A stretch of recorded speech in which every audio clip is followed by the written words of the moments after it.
and welcome today to Nick Setchell, who's based in South Australia, Adelaide, but does most of his business, or quite a large proportion of his business, from the US.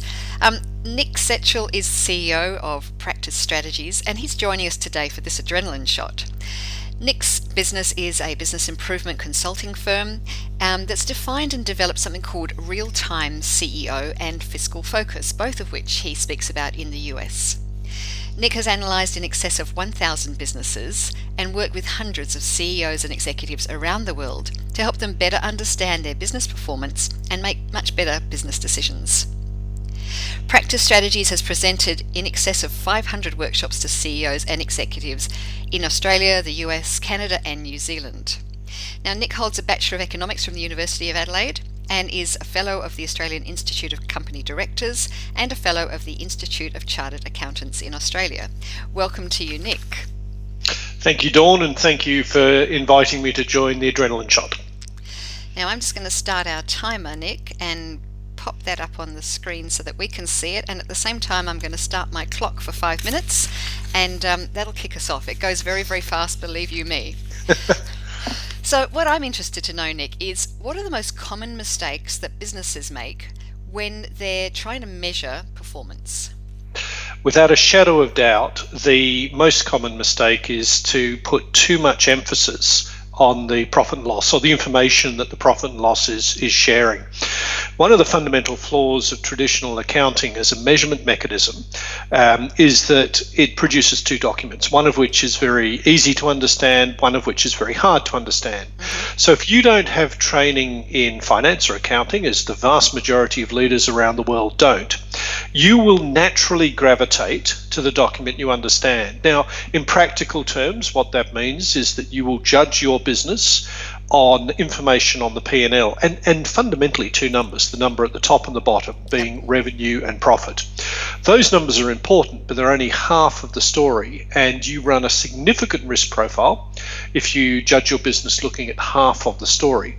But unfortunately, when accountants give out two documents, they're not leaving the audience with very much choice. And one of the sad realities is that the vast amount of information produced by the accounting fraternity actually isn't understood by the people it's produced for. So that's the first mistake. Our response to that is to bring the most critical operational numbers together in a single document that is easy to understand, but more importantly than that, to use numbers for what they're actually valuable for, which is to drive understanding and to drive a conversation. Numbers in their own right are of no use if they are not understood, and they're of no use if they do not drive a conversation. So each and every calculation done in Fiscal Focus, which is the plain English measurement module of RealTime CEO, is there for one reason and one reason alone. That's to drive a conversation that will result in an action that will make the business more valuable tomorrow than it was yesterday. And while we're on the subject of value, let's just recall that the job description of the leader, the owner, the CEO of the business, you can make it as complex as you want, but here's my simple job description. Create value, mitigate risk. So create value is everything, and your measurement mechanism should be able to measure your creation of value. Traditional accounting does not let you do that. Yes. So when you say that we're tempted to look at, that revenue and the profit figure, what should business owners be looking at? What's the best guide? The two best KPIs to assess health in business are, without a shadow of doubt, return and cash flow. Return is the numerical reason for being. Return is why an entrepreneur invests money in this option versus that option. Return is your numerical reason for being. Cash flow is your passport for survival, or your passport for growth, or your ability to make strategic investment. Unfortunately, neither of those numbers sits on a P&L or a balance sheet. They're nestled between the two, and therefore are hard to find, but they are the two most valuable determinants of health in business. Yeah. So if we were to talk about how a business can be more effective at predicting and influencing future performance, what would you advise?